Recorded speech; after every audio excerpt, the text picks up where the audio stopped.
నాకు నచ్చకపోయినా నీకోసం చేశాను అని చెప్పే ప్రతిసారి మీ బంధం బలహీనపడుతుంది. ఎందుకో తెలుసా? Love is not a sacrifice. భగవద్గీతలో కృష్ణుల వారు ఒక సింపుల్ ఫార్ములా ఇచ్చారు. అదే సమర్పణాభావం.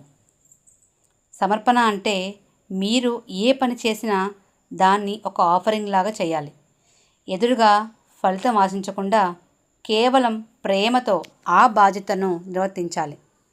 No expectations, only dedication. మీ రిలేషన్షిప్ని ఒక పవిత్రమైన సేవలా భావించాలి. అప్పుడే నేను చేశాను అనే అహంకారం పోయి ఈ అవకాశం దొరికింది అనే కృతజ్ఞత మిగులుతుంది. ఇదే అసలైన ప్రేమ. లవ్ అంటేనే డివోషన్, అంకితభావం. మా ఈ ప్రేమపూర్వకమైన సేవ కేవలం మనిద్దరి కోసమే కాదు, ఆ పరమాత్మకు అర్పణగా కూడా భావించాలి. అప్పుడే బంధం బలంగా మారుతుంది. సంసారమే మీకు అర్పణం అనే కృతజ్ఞత చెప్పాలి. మీ పార్ట్నర్ కోసం చేసే ప్రతి పనిని దేవుని సేవగా మార్చండి. భార్య అయినా భర్త అయినా ఒకరి కోసం ఒకరు చేస్తున్న పనికి ఈరోజు కృతజ్ఞతలు చెప్పుకోండి.